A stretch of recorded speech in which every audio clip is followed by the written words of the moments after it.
क्या मकसद है? मकसद साफ है कि इस बार बहुजन समाज पार्टी बड़ी ताकत बन के यहाँ उभर रही है और तीसरी तख्ती बन के आएगी।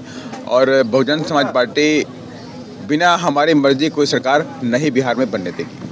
आज बहुजन समाज पार्टी का साफ मकसद है कि इस प्रदेश के अंदर गुंडागर्दी, गुंडा राज खत्म करना, गरीबों को ज़मीनें दिलाना, शिक्षा फ्री करना। मोदी जी आज बिहार के दरभंगा में आए हुए हैं, भागलपुर में आए हुए हैं और आज किसानों के लिए जो है अनुसूचित किस्त किसान सम्मान निधि कर रहे हैं। क्या कुछ कहिएगा? देखिए, ये सब दिखावा है। 74% आबादी देश के अंदर जो किसान नहीं हैं, जो खेतिहर मजदूरी के रूप में काम करते हैं। मैंने कई बार पार्लियामेंट में बोला है कि जो खेतिहर मजदूर है, कृषि मजदूर है, जब आप किसानों को सम्मान निधि दे सकते हैं तो कृषि मजदूरों को सम्मान निधि क्यों नहीं दी जाएगी? खून पसीना बहाते हैं, दिन में काम करते हैं, लेकिन उनके लिए कुछ भी नहीं है। तो मैं उनके आपके माध्यम से, आप सभी के माध्यम से मैं माननीय प्रधानमंत्री जी से कहूँगा कि बिहार के अंदर 74% जो आबादी है खेतिहर मजदूरी करती है और उनको भी खेतिहर मजदूर सम्मान निधि देने का काम करें। अगर उनके लिए कुछ उनके दे सकते हैं तो 100% वो काबिल तारीफ होगा।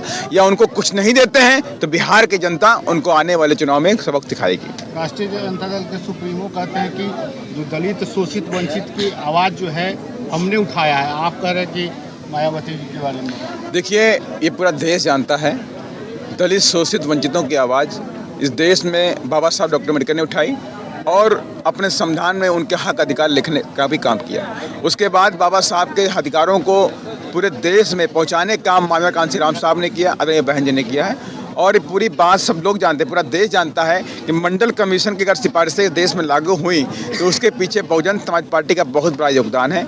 और पिछले समाज के लोग भली बात जानते भी हैं कि अगर बीएसपी नहीं होती तो इस देश के अंदर मंडल कमीशन की सिफारिशें लागू नहीं होती। तो इसलिए जो भी लोग इस तरह की बातें करते हैं वो सिर्फ बहकावा है, बहलावा है। उदित राज जी जो है मायावती जी का गला घोटने की तैयारी कर रहे हैं, क्या कहेंगे?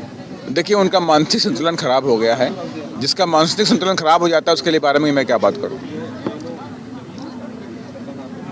आप लोगों से मैं यही कहूंगा कि आप सभी लोग बीएसपी की तरफ, आप बीएसपी की नीतियां, रीतियां, विचारधारा आप सभी जानते हैं कि बीएसपी कभी भी गुंडागर्दी, मवालियों को पनाह सराहना नहीं देती है।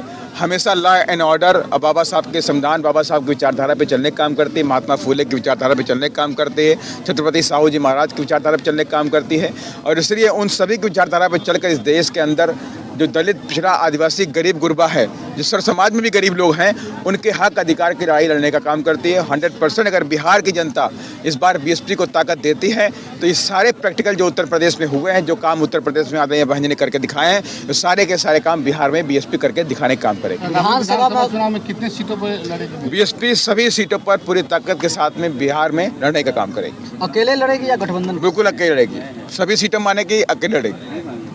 धन्यवाद। जय ये आज जो है ये बहुजन समाज पार्टी के तत्वाधान में ये काम हमारा अनवरत पूरे बिहार में चल रहा है। सभी जगहों पर, सभी विधानसभाओं में हमारा ये कार्यक्रम चल रहा है। और ये जब तक हम लोग 2025 का चुनाव नज़दीक आने वाला है, जब तक संपन्न नहीं हो जाता है, हम लोग चैन से बैठने वाले नहीं हैं। और ये सारी पॉलिटिकल पार्टियों को हम लोग नींद हराम कर चुके हैं। और इस बार बहुजन समाज पार्टी के लोग धोखा नहीं खाएंगे, बहुजन समाज के लोग धोखा नहीं खाएंगे।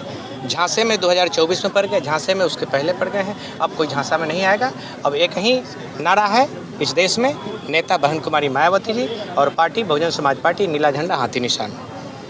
अब यही अब एक ही विकल्प रह गया देश में। इसी से देश का भला होगा, प्रदेश का भला होगा। उसके अलावा हम लोगों को किसी भी भटकाव में नहीं पड़ना है।